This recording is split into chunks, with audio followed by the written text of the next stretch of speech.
아직 슬라이드가 아니라 하드카피가 안 내려온 것 같은데 거의 다 돼가고 있거든요. 그래서 제가 그냥 시작을 해야 될 것 같아요. 이제 좀 이따 그 강의안이 오는 즉시 다시 나눠드리고 또 쉬었다가 잠시 또 시작하도록 하겠는데요. 여러분, 예수님의 비유를 저희들이 제 생각에 약 한 짧으면 3개월, 길면은 4개월 정도 이제 오늘부터 예수님의 비유를 이야기하게 될 것 같습니다. 근데 이 비유를 얘기하는데 저희들이 꼭 잊지 말아야 할 두 단어가 있습니다. 그것이 무엇이냐면 계시라고 하는 것입니다. 계시. 한번 따라해 보실까요? 계시. 혹은 그리고 역사관 혹은 세계관. 요 두 단어를 저희들이 잊지 말아야 합니다. 예수님의 비유를 이해하실 때 뭘 이해하셔야 된다고요? 그 뒤에 계시라고 하는 그 특성이 있다고 하는 사실 여러분이 이해하셔야 되고, 또 하나는 뭐가 있다고요? 역사관 혹은 세계관. 이 두 개념을 놓쳐버리면 저희들이 여행을 갈 때 좌표를 잃어버리는 것과 똑같은 현상들이 일어납니다. 여러분, 실제로 오늘날 이단들이 특별히 여러분 이제 하트포드 지역에는 많지는 않은 것 같아요. 그런데 한국에는 요즘 신천지라는 이단이 아주 극성입니다. 교회마다 이게 아주 머리를 아프게 만들 정도인데요. 드디어 파일이 온 것 같습니다. 선생님 나눠주시면 될 것 같은데. 네네.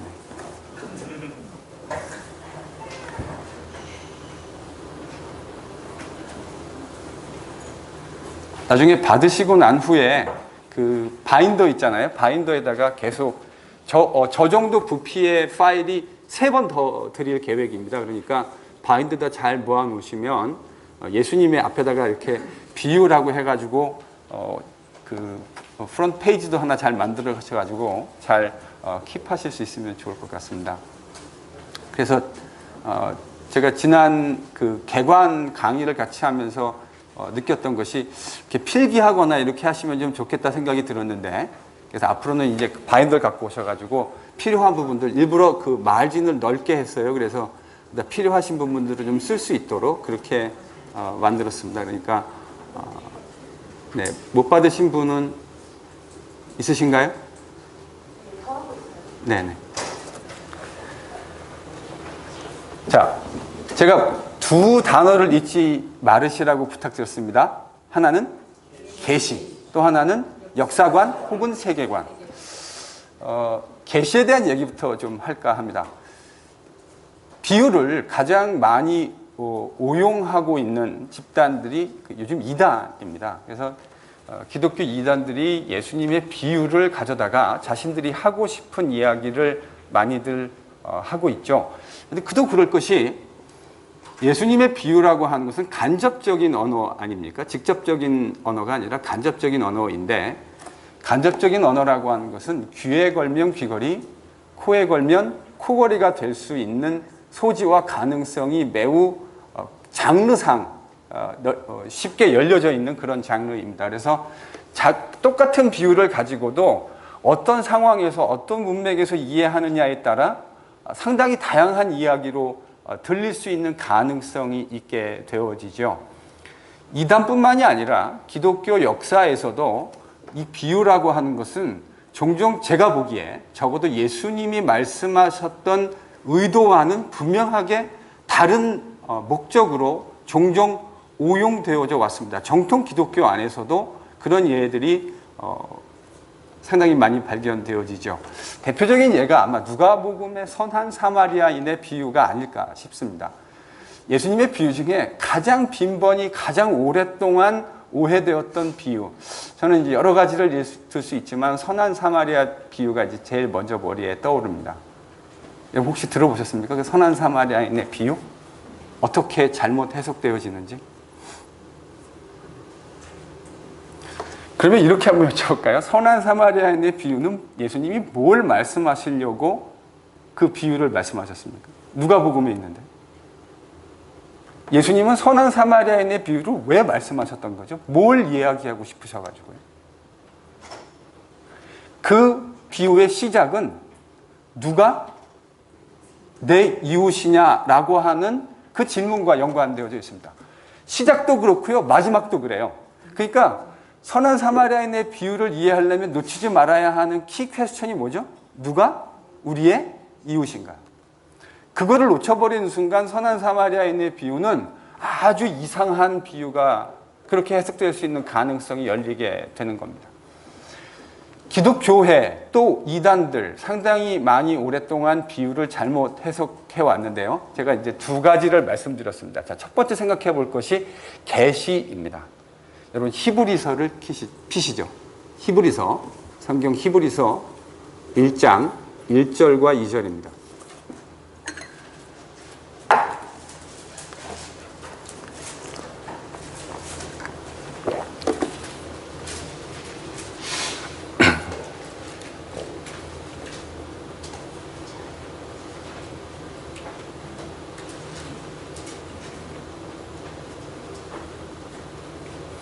히브리서 1장 1절과 2절입니다. 한번 다 같이 읽어볼까요? 읽습니다. 시작.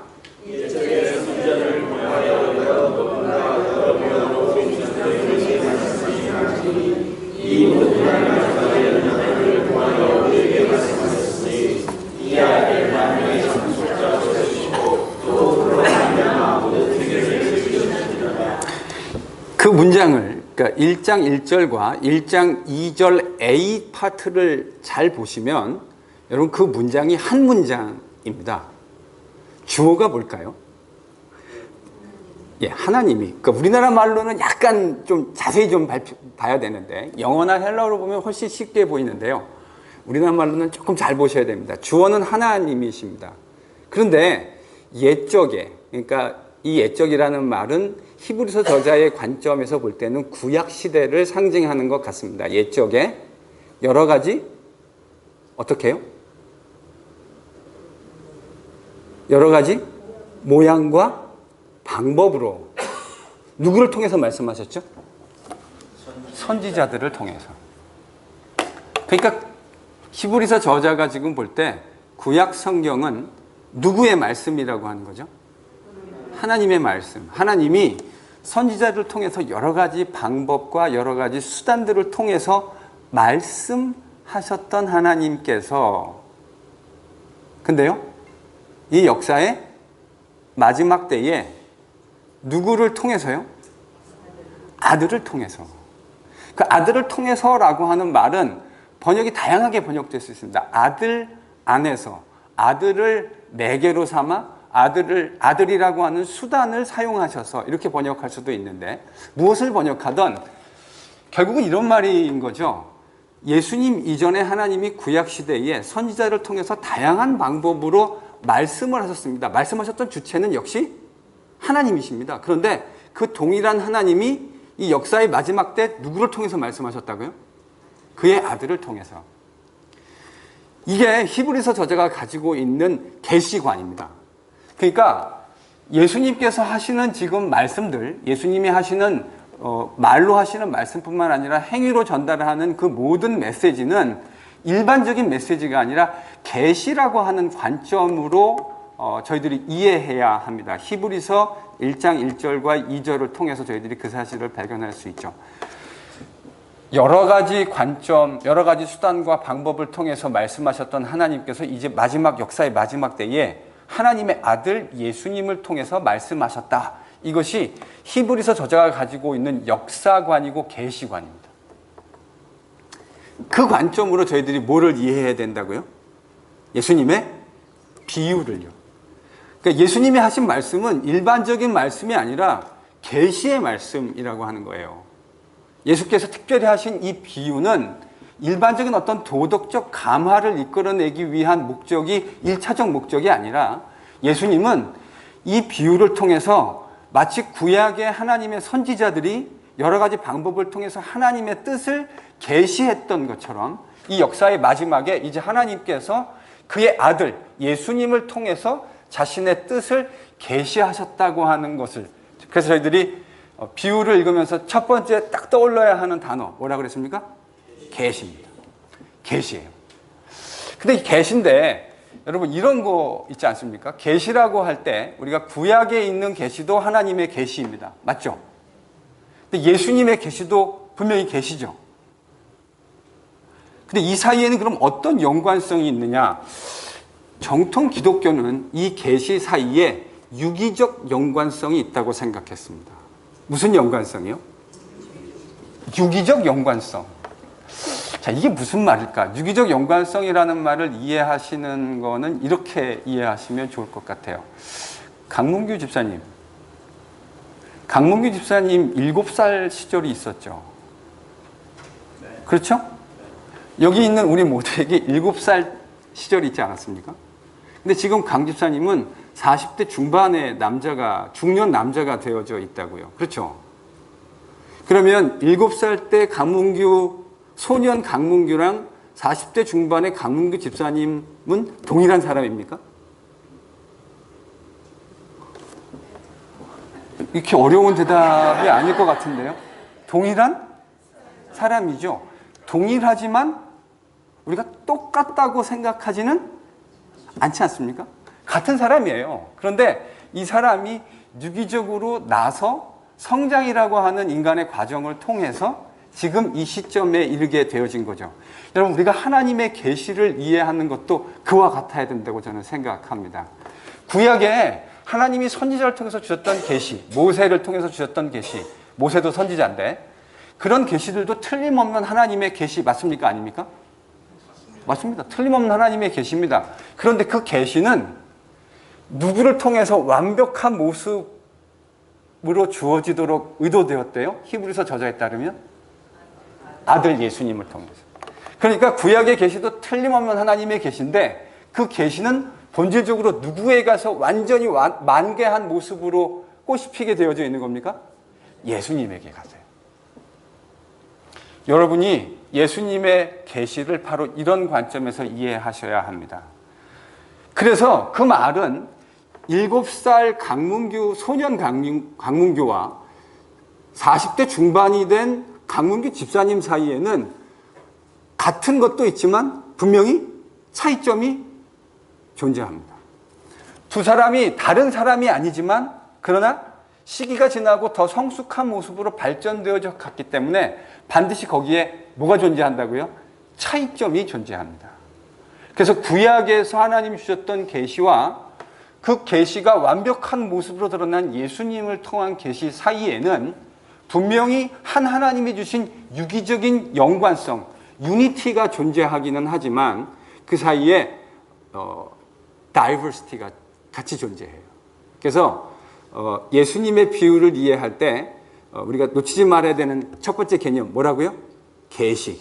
근데 그 계시는 구약에 있는 계시와 다른 계시는 아니지만 그래서 그런 면에서 하나님이 주셨다라는 측면에서는 유니티가 존재하지만 그러나 분명히 더 발전되고 완성됐다라고 하는 측면에 있어서 차이점이 있다라고 하는 사실을 여러분이 꼭 기억하셔야 합니다. 그래서 예수님의 비유는 일반적인 도덕적 감화를 이끌어내려고 하는 것이 주된 목적이 아니라 하나님의 나라라고 하는 그 계시라고 하는 측면을 여러분이 놓치시면 필연적으로 뭐가 발생한다고요? 오해가 발생할 수 있습니다. 첫 번째 개념 다시 한번 짚습니다. 뭐요? 계시.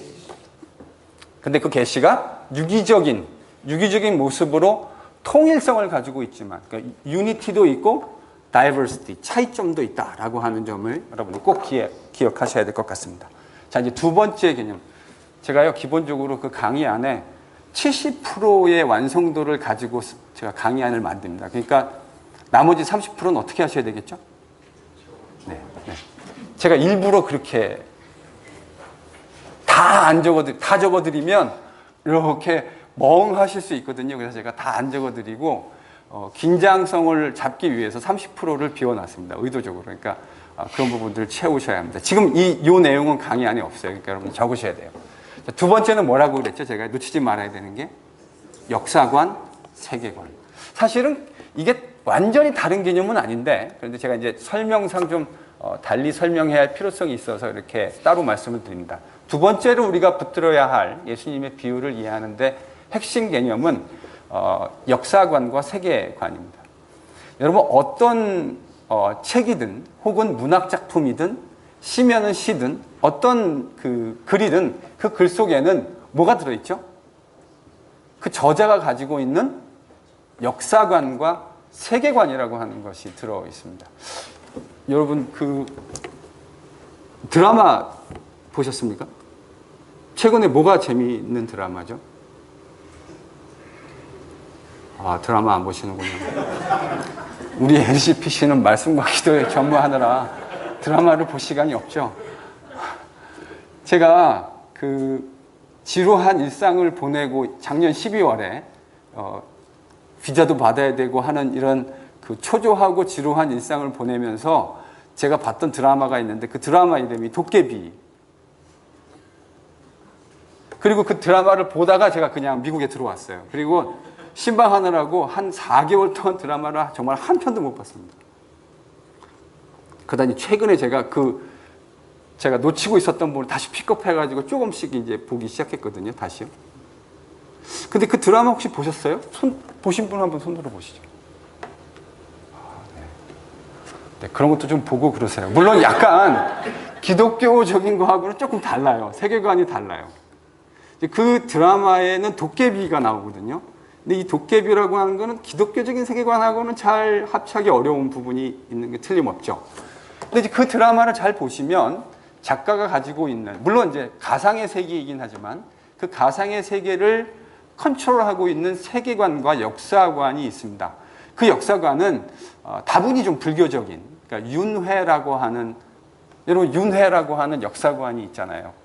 뭐 설명드리지 않아도 다 아실 거라고 생각합니다. 인간의 인생이 시작되어지고 어떤 종결점이 있고 그리고 다시 그 이전의 삶의 전생이라고 하는 이전의 삶과 연관되어져서 그 다음 생이 결정되어지는 이런 이제 그 기본적인 역사관과 세계관을 가지고 있습니다. 그러니까 동양적 세계관 같은 경우는 이게 직선적 역사관이 아니라 사실은 나선 형식의 역사관을 반영하고 있죠. 그래서 반복되기도 하고 이런 이제 역사관을 담고 있습니다. 우리가 예수님의 비유를 이해하시려면 이 비유 뒤에 유대인들이 가지고 있었던 세계관과 역사관이 있었다는 사실을 놓치면 또 우리는 엉뚱한 이야기를 하게 될 수 있는 소지가 아주 다분해집니다. 사실은 예수님과 유대인들이 공유했던 역사관과 세계관은 제가 지난 6개월 동안 여러분하고 아주 오랫동안 길게 이야기했습니다. 기억나시죠? 설명하라고 하면 딱히 이렇게 막 잘 설명하기는 좀 그렇지만 그래도 그게 무엇인지 들으면 아실 것 같아요. 그렇죠? 유대인의 역사관에는 철저하게 그 시작과 끝이 있는 직선형 역사관입니다. 시작은 말할 것도 없이 어디입니까? 천지 창조입니다. 하나님이 천지를 창조하셨다. 그런데 그 천지를 창조하셨던 피조의 세계의 대표가 되는 인간이 하나님의 뜻을 정면으로 거역했다. 하나님이 그들의 반역을 회복하시려고 계획하셨다. 그래서 아브라함이라는 사람을 부르셨다. 그리고 아브라함 안에서 이스라엘이라고 하는 민족을 생각하셨다. 그 이스라엘 민족은 하나님께서 같이 만드셨던 이방인들, 열방을 위한 빛이 되어야 할, 이사야의 언어로 표현하면 그렇고요. 출애굽기의 언어로 표현하면 제사장의 나라가 되어야 된다. 이게 성경이 보여주고 있는 역사관입니다. 근데 이스라엘이 다 실패했죠. 근데 하나님께서 선지자들을 보내셔서 다양한 방법으로 그 하나님의 나라를 회복하는 역사의 종말에 대해서 이야기해 주셨습니다. 그렇죠? 그래서 유대인은 그 역사 종말에 대한 의식을 가지고 있는 사람들입니다. 역사가 종착점을 향해서 나아가는데 그 역사의 종착점, 주의 날, 마지막 날, 그때, 그날, 다양하게 구약 성경에 표현되어 있는 바로 그 날은 누가 왕이 되시는 날이죠? 하나님이 다시 역사의 왕이 되시는 날입니다. 하나님이 지금은 패역한 인간들의 반역에 의해서 왕으로 인정받지 못하고 계신데 하나님이 다시 그 주의 날, 마지막 날이 되면 모든 입술을 통해서 한 사람도 하나님이 왕이시라고 하는 것을 거역할 수 없는 세상이 오게 됩니다. 그렇죠? 그 하나님의 나를 누가 견인하도록 되어 있습니까? 메시아. 여러분, 메시아라는 말이 그런 의미예요. 구약에서요. 하나님이 이 땅에 가져오실 그 하나님의 통치, 하나님의 나라를 이 땅 가운데 견인하게 되어야 할 신적 대리 통치인. 그게 뭐라고요? 메시아. 다시 한번요. 메시아는 무슨 의미죠? 기름 부음을 받은 자. 기름 부음을 받았다고 하는 말의 의미는 무엇입니까? 하나님의 특별한 어떤 일과 사역을 위해서 따로 구분되어서 세워진 사람. 여러분, 이게 기름 부었다는 말이고 메시아가 갖고 있는 의미가 딱 그 의미입니다. 그래서 메시아는 하나님이 마지막에 다스리실 그 하나님의 마지막 종말론적인 통치를 이 땅 가운데 가져오게 되어질 신적 대리 통치인, 바로 이게 메시아입니다. 이 일을 메시아가 하기로 예견되어져 있는 거죠. 그래서 메시아가 오셔서 이 땅 가운데 악한 자들을 뭐 하죠? 하나님 토라의 계명 지키라고 했는데 안 지키고 패역한 모습으로 살아간 사람들에게는 그 주의 날이 어떤 모습으로 다가오겠습니까? 심판의 언어로 다가올 겁니다. 끝까지 완벽하진 않지만 하나님의 말씀을 신뢰하고 신실하게 그 길을 걸어가려고 한 사람에게는 그 날이 무슨 날이 될까요? 구원의 날 혹은 신원의 날. 같은 말입니다. 구원과 신원의 날이 될 겁니다. 이것이 유대인들이 가지고 있었던 역사 종말론이에요. 근데 예수님의 비유는 바로 이 유대인의 역사 종말론과 연결되어져 있어요. 다시요. 너무 중요한 개념이라 다시 한번 반복합니다. 예수님의 비유는 바로 그 유대인들이 생각했었던 바로 그 역사에 대한 종말론의 관점하고 연결되어져 있다고요. 그러니까 유대인들은 이렇게 생각했던 거죠. 유대인들의 역사관과 세계관입니다. 하나님의 역사라고 하는 것이 시작과 분명한 종결점을 가지고 있다라고 하는 바로 그 유대인의 역사관이 예수님의 비유가 맞닿아 있는 접촉점입니다. 바로 그 접점을 우리가 잘못 이해하게 되어지면 우리는 완전히 이상한 비유 해석으로 귀결될 가능성이 매우 농후해지는 거죠. 예수님의 비유 안에 등장하고 있는 이런 독특한 역사관에 대해서 신약 성경을 연구했던 많은 하나님의 사람들은 그 사이에서 유대인들의 역사관과 예수님의 비유 혹은 가르침 속에 나타나고 있는 역사관 사이에 미묘한 차이점들을 주목했습니다. 제가 지금 뭐라고 표현했냐면 유대인의 역사관과 예수님의 역사관 사이에는 뭐가 있다고요? 미묘한 차이점이 있다라고 하는 것을 말씀드렸고 많은 신약학자들이 이제 그 부분들을 보았습니다. 특별히 이제 오스카 쿨만이라고 하는, 여러분 뭐 이름은 그렇게 중요하지 않습니다. 이분이 뭐라고 이야기했냐면 하나님 나라에 대한 예수님의 그 가르침을 잘 살펴보면 예수님의 그 하나님 나라에 대한 가르침 속에는 현재와 미래 사이에 미묘한 긴장이 있다라고 하는 것을 발견했습니다. 뭐가 있다고요? 미묘한 긴장. 그러니까 현재와 미래 사이에 아주 미묘한 긴장이 있다라고 하는 거예요. 적어도 유대인들이 가지고 있었던 역사의 종말론, 이거를 이제 그 신구학자들은 뭐라고 부르냐면 역사적 이원론이다 이렇게 이야기합니다. 유대인들이 가지고 있는 역사 이원론은 여러분 이런 모습이에요. 자, 주의 날, 뭐 구약 성경 선지서들을 보면 매우 다양하게 표현되어져 있죠. 주의 날, 그날 혹은 마지막 때 다양한 언어로 표현되어 있는데 이 날은 하나님께서 역사에 관여하시는 날입니다. 하나님이 역사에 이제 본격적으로 개입하셔서 자신의 하나님 되심, 하나님의 왕 되심을 드러내 보이시는 날인데 그 이전에 있던 시대, 그 시대를 구약은 뭐라고 불렀냐면 이 세대 혹은 이 시대, the present age 이렇게 불렀습니다.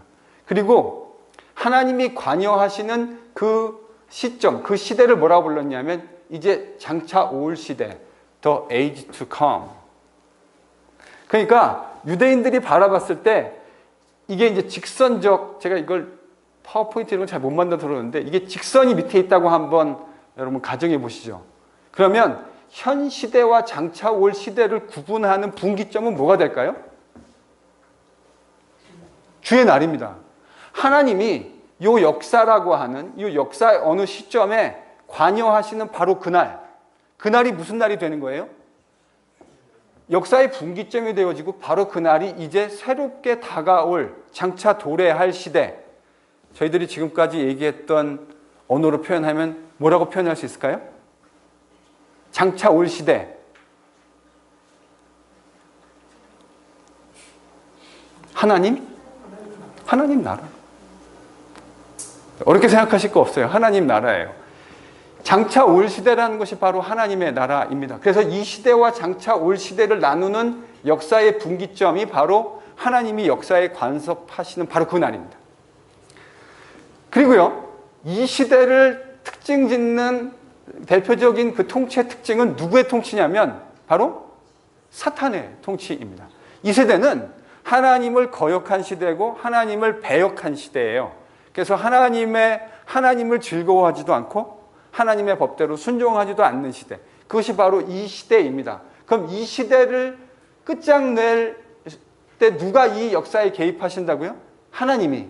누구를 통해서요? 제가 지금 계속 말을 바꿉니다.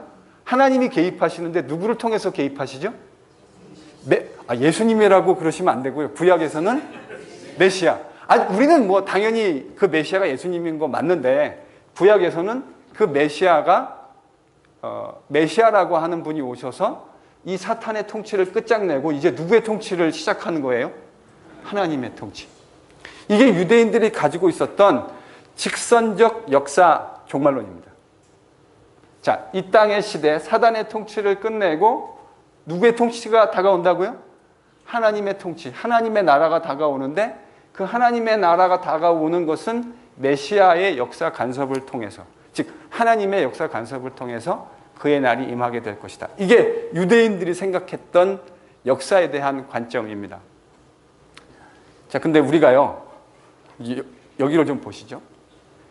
이 시대, 자, 밑에 이렇게 선이 쫙 그어져 있다면 주의 날은 요 직선에 하나님이 관여하시는 바로 그 지점이 역사의 분기점이 되어지는데 그때부터 무슨 시대가 되는 거예요? 하나님이 다스리는 장차 다가올 시대, 또 age to come, 다가올 시대, 새로운 시대. 우리가 뭐 그거는 다양하게 부를 수 있을 것 같아요. 새로운 시대, 새로운 역사의 종말. 바로 이 하나님이 다스리시는 그 시대를 역사의 종말이라고 유대인들은 생각했다고요. 근데 여러분, 기독교인의 관점에서 보면 이 역사의 종말, 하나님의 다스리심은 온 겁니까? 아니면 안 온 겁니까? 다른 말로 바꾸면요, 기독교인인 우리에게, 우리의 역사적인 역사관, 우리의 세계관 속에 이 장차 올 시대, 주의 날, 하나님의 통치는 이미 시작된 겁니까? 아니면 아직 미래에 있는 겁니까?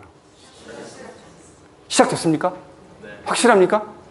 언제 시작됐습니까?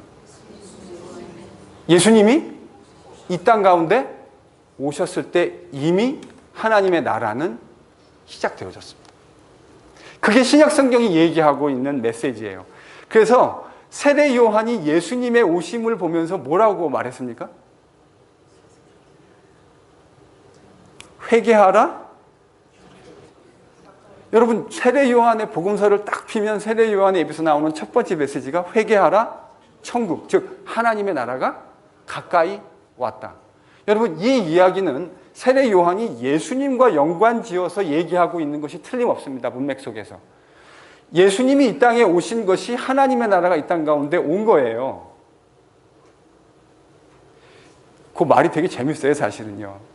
하나님 나라가 가까이 왔다라고 하는 것이 마치 아직 오지 않았지만 미래에 온 것인 양 잘못 오해될 소지가 있는데 사실은 그 말의 어법 자체가 이미 예수님 안에서 왔고, 영어로 하면 present progressive, 그러니까 현재 진행, 혹은 보기에 따라서는 완료의 개념으로 이해할 필요도 있습니다.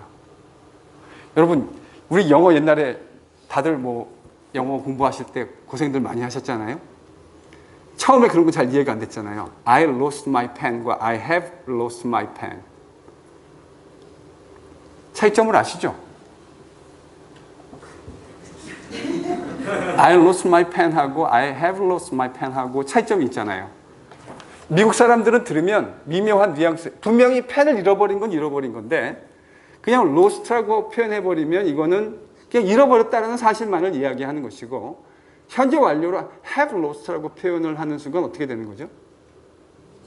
여전히 그 잃어버린 것이 지금까지도. 네. 그러니까 예수님이 하나님의 나라가 가까이 왔다라고 하는 말의 뉘앙스를 여러분 좀 그렇게 이해하실 필요가 있어요. 자, 그래서 요 시대, 이 시대와 앞으로 하나님이 다스리는 장차 올 시대를 구분하는 그 구분점이 바로 주의 날, 하나님이 역사에 관여하시는 날인데, 이미 기독교인의, 이건 이제 유대인의 관점이고, 그러면 유대인들은 주의 날, 메시아가 관여하는 순간 이제 이미 하나님이 다스리는 하나님의 나라가 시작되어진 거잖아요. 시작되어졌고 완성되어진 거죠. 왜냐하면요, 구약 성경의 메시아는 두 번 오지 않거든요. 구약 성경 어디를 찾아보십시오. 구약 성경 어디에도 메시아가 두 번 온다는 얘기가 없어요. 메시아는 한 번 오시는 거예요. 근데 여러분, 여기서 이제 미묘한 뉘앙스의 차이가 생겨나는 거죠. 우리가 예수님을 뭐라고 생각하죠? 메시아. 그럼 원래 유대인 구약 성경에 있는 그림, 구약의 계시에 의하면 메시아가 오셔서 이 시대를 끝장내고 하나님의 신적인 통치를 이 땅 가운데 가져오는, 하나님의 나라를 가져오시는 분인데, 원래 구약의 그림은 이분이 오신 다음에 계속 이 하나님의 통치가 계속 지속되어지는 그림입니다. 맞죠? 근데 우리 주님 오셨다가 사도행전 1장에 보면 뭐라 그러셨죠? 얘들아, 내가 다시 오마. I'll be back. 하고 가셨다고요. 여러분, 그 터미네이터의 마지막 장면에 이거 I'll be back 있잖아요. 영화나 이런 걸 보면요, 기독교 소재를 패러디한 게 얼마나 많은지 몰라요, 사실은요. 사실 진짜 I'll be back은 거기서 온 거예요. 원초적인 그 카피라이트는 여기 있다고요. 예수님이 가시면서 I'll be back 하고 가셨는데, 그러니까요, 주의 날이 지금, 원래는 구약 성경에서 보면 주의 날은 몇 번 있어야 되는 겁니까? 한 번. 근데 지금 우리한테는 이 날이 어떻게 돼버렸어요? 이게 입체적인 날이 되어져 버렸다고요. 구약에서, 이건 이제 제가 지난번에도 말씀드렸지만, 우리가 산을 등산하려고 할 때 밑에서 바라보면, 여러분, 산이라는 게 특히 한국 산들은 그렇잖아요. 앞에 산봉우리가 있어요. 아, 저기까지 올라가면 이제 내가 저 산을 드디어 등장하는구나 하고 막 열심히 땀을 뻘뻘 흘리면서 올라갔습니다. 그러면 올라가면 뭐가 보이죠? 그 봉우리가 가로막고 있었던 더 높은 봉우리가 또 보이죠. 저는 그래서 이 예수님의 이 비유를 이해할 때 우리가 이 그림을 잘 이해해야 된다고 생각합니다. 구약에서는 주의 날이 딱 한 번밖에 없었어요. 그러니까 메시아는 몇 번만 오시는 거죠? 한 번. 근데 그 메시아가 오셨다가 가셨다고요. 그리고 뭐라 그러셨냐면, 제가 그래서 손집사님, 그래서 제가 칠판이 필요해요. 오셨는데 다시 가셨어요. 근데 다시 오신다고요. 그러니까 이 두 개의 지금 사선 사이에 있는 기간, 우리가 지금 어디를 살고 있는 거예요? 바로 그 기간을 살고 있는 거예요. 그런 의미에서 하나님의 통치, 즉 하나님의 나라가 이미 시작되었습니다. 그런데 아직 완성되지는 않았습니다. 우리가요, 요 긴장을 살고 있는 거예요. 하나님 나라가 이미 시작되어졌는데, 즉 하나님의 통치가 구약 성경에서 선지자들이 얘기했던 사단의 통치를 결박하고 하나님이 다스리시는 세상이 올 것이다 얘기했는데, 그 하나님의 세상이 누구를 통해서 이 땅 가운데 임했어요? 예수님을 통해서요. 그러니까요, 이미 우리는 앞으로 미래에 올 하나님의 나라를 살고 있는 게 복음이 아니에요. 이미 예수님을 통해서 이 땅 가운데 임한 하나님의 나라를 살아가는 것이 우리 기독교인들이 얘기하는 기독교의 복음입니다. 아멘? 네. 여러분, 이 시각을 잘 가지고 계셔야 돼요. 이미 우리는 맛배기로 하나님의 통치를 경험하고 있는 세상에 살고 있지 않아요. 이미 우리는 진짜 하나님의 통치를 경험하고 있어요. 누구를 통해서요? 예수님을 통해서요. 여러분, 갈라디아서를 오늘까지 묵상하셨잖아요. 큐티를 잘 하신 분은 오늘 갈라디아서가 끝났습니다. 그렇죠? 6장 마지막이 끝났는데 내일부터 이제 저희가 다시 지난번에 하다가 놓아두었던 민수기를 다시 이제 픽업하게 되어집니다. 갈라디아서에 등장하는 주제가 바로 저는 이 주제하고 맞닿아 있다고 생각해요. 갈라디아서를 우리가 이해할 때 예수 믿으면 구원받는가? 아니면 율법 지켜서 구원 얻는가?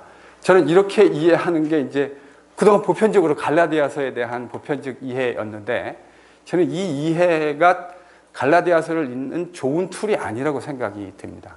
갈라디아서는 사실은 딱 이 이슈예요.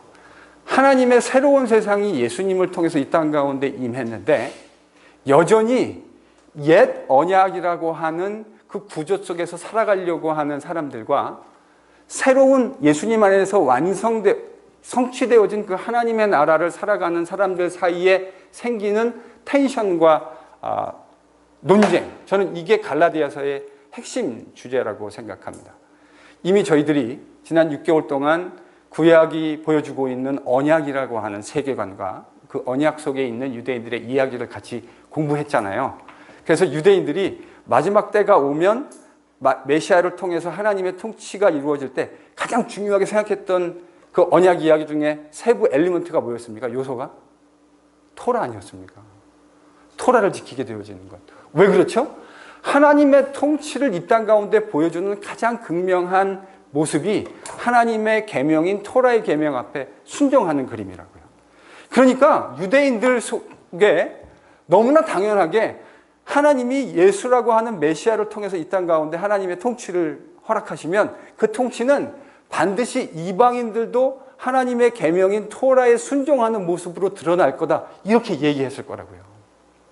여러분, 그 이야기가, 그 논쟁이 저희들이 사도행전 15장에서 봤던 바로 그 논쟁입니다. 최초의 종교회의. 그런데 바울은 그 속에서 하나님이 예수님을 통해서 새롭게 시작하시는 새로운 통치의 새로운 그림을 보았어요. 토라라고 하는 것이, 그러니까 제가 아까 7살의 강문규, 소년 강문규와 40 중년의 강문규 집사님 사이의 그 차이점과 유니티를 같이 얘기했잖아요. 하나님의 다스림이라고 하는 건 똑같은데 유대인들은 하나님이 주시는 토라의 율법이 영원할 것이라고 생각했어요. 그런데 나중에 알고 봤더니 그 토라의 법은 영원한 법이었습니까? 아닙니다. 언제까지 하나님이 유효하도록 주신 거죠? 예수님이 오실 때까지. 그래서 반면교사 혹은 초등교사라고 하는 말을 갈라디아에서 사용하고 있는 거죠. 그래서 우리가 더 이상 뭐 아래 있지 않다고요? 율법 아래 있지 않다고. 바울이 갈라디아에서도 얘기하고 로마서 8장에서도 얘기하죠. 우리가 더 이상 뭐 아래 있지 않다고요? 율법 아래 있지 않다고요. 그러니까 이 말이 근데 잘못하면 율법 아래 있지 않으니까 우리가 막 살아도 된다, 이런 말로 오해될 수 있는 가능성이 있다고요. 근데 바울은요, 율법 아래 있지 않기 때문에 우리가 막 사는 것이 아니다라고 이야기해요. 그럼 어떻게 살아야 되는 거냐? 그거 내일 새벽 예배 시간에 바울이 이야기하는 새로운 시대에 하나님의 통치를 받는 방법이 무엇이냐? 여러분 웃으셨는데요. 이게 정말 중요한 주제입니다. 신학적으로도 그렇고 우리의 기독교인의 삶의 모습에 이미 주님의 날, 하나님의 통치가 이 땅 가운데 시작되어졌는데 여러분 이 통치는 완벽한 통치입니까? 완벽하지 않은 통치입니까? 아직은 완벽하지 않아요. 왜 그렇죠? 이 통치가 완성되어지지 않았기 때문입니다. 우리는 그래서 이 안에서 수도 없는 갈등들을 하게 되어지는 거예요. 여러분, 이제 이렇게 물어볼까요? 우리가 하나님의 통치를 받을 수 있습니까? 우리가 하나님의 통치를 받을 수 있습니까? 아니, 이걸 이렇게 어렵게 대답하시면 곤란한데, 우리가 하나님의 통치를 받을 수 있습니까? 없습니까? 있습니다. 통치를 받죠. 근데 그 통치가 늘 우리가 마음속에 행복한 모습으로 통치를 받고 있나요? 아니죠. 왜 우리가 망설였냐면요, 하나님의 통치를 받는다 그러면 뭔가 그 선명한 어떤 그림이 딱 떠오르기를 기대하는데, 우리의 행실이나 우리의 과거의 삶을 생각하면 그거에 안 맞는 모습들이 있잖아요. 그래서 우리가 고민하죠. 사실은 저는 그게 아직 이미 예수님 안에서 이미 임한 하나님의 나라와, 그러나 아직 완성되지 않은 하나님의 나라 사이에서 우리가 필연적으로 고민하게 되어지는, 저는 고민이라고 생각합니다. 우리 이러잖아요. 하나님 통치를 잘 받고 싶은 마음이 막, 특히 예배를 드리고 하나님 말씀을 듣고 나면 막, 저 예배당 나갈 때 어떤 마음이 드시죠? 벌써 이미 새로운 사람이 됐어요. 그렇죠? 나가실 때 나는 이번 한 주간 정말 새로운 모습으로 살아가게 될 거야, 결심하고 나가지 않나요? 여러분이 여기서 삐딱하게 얘기하시면 제가 좌절됩니다. 저는 여러분이 그렇게 되기를, 제가 그렇게 되기를 기대하면서 설교 준비하고 하나님 말씀 준비합니다. 우리가 새롭게 돼서 나가는 거예요. 근데 나가다가 월요일 지나고 집에 가가지고 이렇게 한번 아내하고 말도 조금 약간 하다가 삐딱하게 섞이고 그러면 어떤 마음이 드시죠? 아침에 예배 드릴 때, 에라 모르겠다. 이게 우리가 살아가고 있는 현실적인 기독교인의 삶의 모습 아닙니까? 그 일들을 우리가 계속해서 반복적으로 살아가게 되어진다. 왜 그 일이 일어나냐? 바로 우리가 처해 있는 현실이 그런 거예요. 그래서 그러면 그럼 그 속에서 우리가 해야 할 마땅한 삶의 모습이 어떤 것이냐라고 하는 건 이제 언제 한다고요? 일단은 내일 아침에 간략한 버전으로. 왜냐하면 내일 갈라디아서 제가 설교를 하려고 그러거든요. 그러니까 그때 좀 이 이야기를 좀 하고 싶어요. 그러니까요, 구약하고는 분명히 기본적으로는 유사한 그림 아닙니까? 이 시대에 악한 통치가 있는데 그것을 끝장내기 위해서 하나님의 메시아가 오고, 그 메시아를 통해서 하나님이 다스리시는, 얘기만 들어도 가슴 설레는 하나님의 통치를 메시아가 가져올 거라고 이야기했는데, 실제로 역사 안에 예수님이 그 메시아로 들어오셔가지고 개입하셔서 하나님 나라가 오기는 했는데, 그 하나님 나라는 완성되지 않은 모습으로, 열려져 있는 모습으로 지금 있다고요. 이미 시작되어졌어요. 그래서 우리는 이미 하나님의 그 역사의 마지막, 그런 의미에서 우리가 뭐라고 부르는 거죠? 말세. 여러분, 우리가 그러잖아요. 말세야. 그런 말 안 하세요? 말세. 여러분, 그 말은 우리가 그냥 관용적으로 상투적으로 던지는 말인데 사실은 매우 신학적인 말입니다. 말세라고 하는 건 하나님이 다스리는 마지막 때를 일컫는 말이에요. 이미, 그러니까 예수님이 하나님의 아들 메시아가 되셨을 때 이미 뭐가 시작된 거예요? 말세가 시작되어진 거예요. 근데 여전히 그 말세가 지속되고 있는 거예요. 이게 저희들이 비유를 이해할 때, 여러분, 이거를 놓치면 안 돼요. 근데 구약 성경에서는 이런 그림이 있습니까? 없습니까? 기독교인적인 그런 그 그림이 있어요? 없습니다. 적어도 제가 아는 구약 성경에는 없습니다. 여러분이 아무리 구약 성경을 막 눈을 정말 크게 뜨고 찾아보셔도 구약 성경에는 이 그림, 예수님이 메시아가 2번 온다고 하는 그림이 없어요. 그러니까 여러분, 이 이야기는 유대인들의 관점에서 보면 매우 혼란스러운 이야기일 수밖에 없죠. 그렇죠? 왜요? 메시아가 와서 새로운 세상을 견인하고 하나님의 통치를, 신적인 통치를 이 땅 가운데 가져와야 되는 건데, 지금 실제로 그 통치가 임하긴 했는데, 구약 성경이 이 그림은요, 저는 이렇게 생각해요. 하나님이 의도적으로 다 안 보여주신 그림이에요. 그럼 하나님은 이 그림을 언제 보여주시려고 의도하신 걸까요?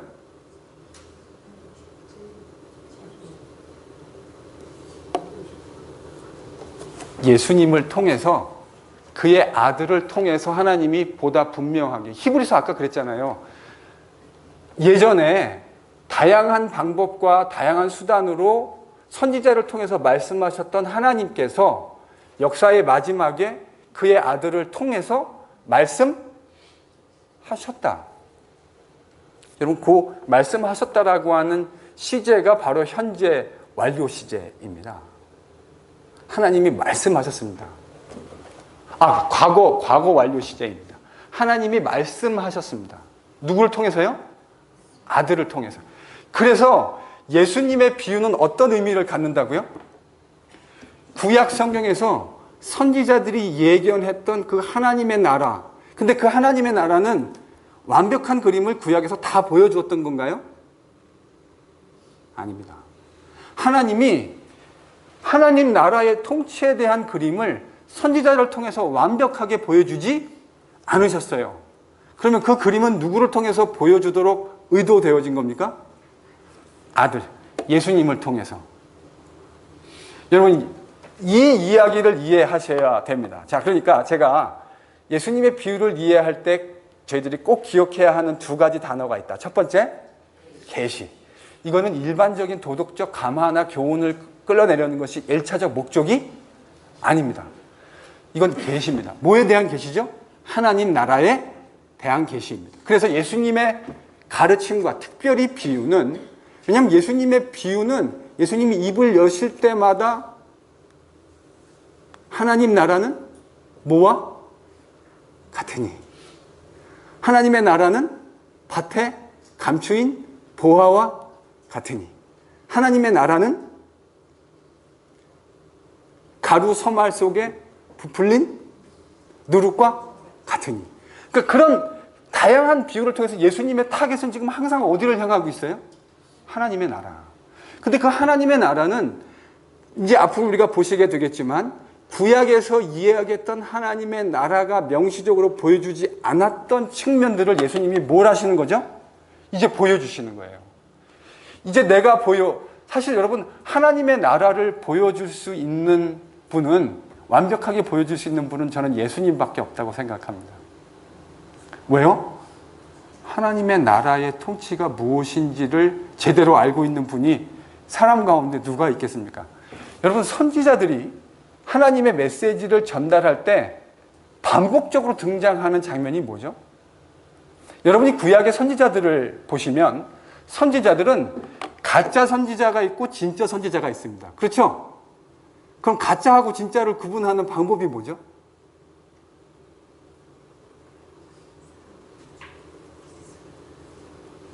일단 우리가 경험적으로 구약 성경을 볼 때 가짜 선지자들은 사람들이 듣기에 좋은 이야기만 해줘요. 달콤한 이야기들만. 근데 진짜 선지자들은 뭐 하죠? 막 97말 돌직구를 던지는 거죠. 뭐 너 전쟁터에 나가면 너 죽는다. 막 이런 말 해주는 거죠. 그러니까 나중에는 안 부르잖아요. 듣고 싶지 않으니까. 저 사람은 맨날 오면은 나쁠 말만 하니까 안 불렀다 그러잖아요. 여러분, 진짜 선지자하고 가짜 선지자를 보다 분명하게 구분할 수 있는 방법이 있습니다. 진짜 선지자들은 늘 이렇게 시작하죠.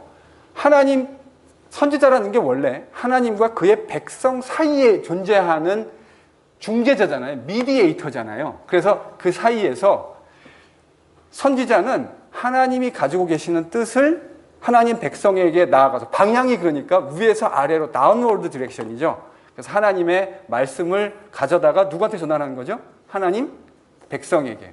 그럼 제사장은요? 자기 백성들 가운데 있는 죄를 가지고 하나님 앞으로, 방향이 반대 방향이죠.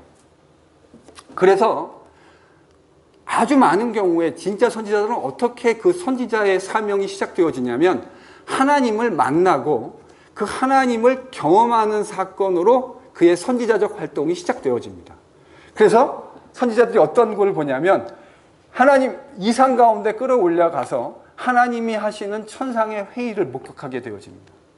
그리고 하나님이 그 선지자 입에다가 뭘 전해주시냐면 너는 지금 보고 들은 것을 가서 백성들에게 전해라. 여러분, 이게 진짜 선지자라고요. 그러니까 선지자라고 하는 건 처음부터 자기 임의대로 말할 수 없어요. 그렇지 않아요? 자기 임의대로 말하는 사람은 선지자가 아니에요. 그래서 가짜예요. 자기 임의대로 말하는 사람은 가짜고 진짜 선지자는 늘상 자기가 눈으로 보고 신비한 방법이긴 하지만 자기가 보고 들은 것들을 그의 백성들에게 가서 대언해야 할 책임이 있는 사람, 이게 선지자입니다. 근데요, 본질상 그 선지자들은 하나님이 가지고 계신 뜻을 다 보지 못해요. 그렇죠? 그 시기에 자신들에게 주어진 환경과 제한적인 그 여건 속에서 매우 부분적인 것을 보도록 의도되어졌고 부분적인 메시지를 전달하도록 의도되어졌어요. 그게 구약의 선지자들의 기능이에요. 그런데 처음부터 요한복음에 보면 하나님의 말씀인 로고스 예수께서는 처음부터 누구와 함께 계셨습니까? 하나님과 함께 계셨습니다. 그래서 하나님 자신으로서, 하나님의 아들로서 하나님과 교제하며 가지고 계신 모든 뜻을 이야기해 줄 수 있는 가장 최적화되신 분이 누구예요? 예수님이에요. 그래서 예수님의 하시는 말씀은 구약의 선지자들이 보여주는 부분적인 그림과 부분적인 이야기하고는 근본적으로 다룰 수밖에 없죠. 그래서 바로 그 예수님이 이 땅 가운데 육신을 입고 오셔서 구약에서 선지자들이 얘기했던 수많은 다양한 이야기들을, 부분적인 이야기들의 가장 화려하고 가장 아름다운 그 클라이맥스를 예수님이 오셔가지고 다 얘기해 주신 거예요. 근데 그 중에 아주 많은 포션이 뭐라고요? 예수님의 비유입니다. 그래서 여러분이 비유를 이해하실 때, 오늘 제가 이제 좀 긴 오리엔테이션을 했어요. 예수님의 비유를 이해하실 때 이 두 그림을 가지고 이해하는 것이 너무너무나 중요한데, 이거를 가지고 있지 않으면요, 비유가 부분적으로는 되게 은혜로운 이야기를 하고 있는 것 같기도 하고, 문맥을 읽어보면 대략 어떤 이야기를 하고 있는지는 저희들이 알 수 있으니까 은혜롭다 이런 이야기를 하실 수 있는데, 많은 경우에 예수님이 말씀하시려고 하는 보다 근본적인 내용들은 상당 부분 놓치는 경우가 저는 되게 많다고 생각합니다. 그래서 자, 두 가지 잊지 말자고 했습니다. 첫 번째 뭐요? 이건 계시다. 이건 계시 사건이다. 구약에 하나님이 완벽하게 보여주지 않았던 것을 완벽하게 보여주는 계시적 사건이고, 그것은 뭘 담고 있다고요? 유대인들의 하나님 나라에 대한 역사관과 세계관을 담고 있는데, 예수님은 그 역사관과 세계관을 계시를 통해서 완벽하게 새로운 걸 보여줬다라기보다는 구약 성경에서 희미하게 보였던 부분을, 혹은 명시적으로 보여지지 않았던 부분을 아주 분명하게 자신의 언어로 표현하셨다. 그게 뭐라고요? 그게 예수님의 비유라고요.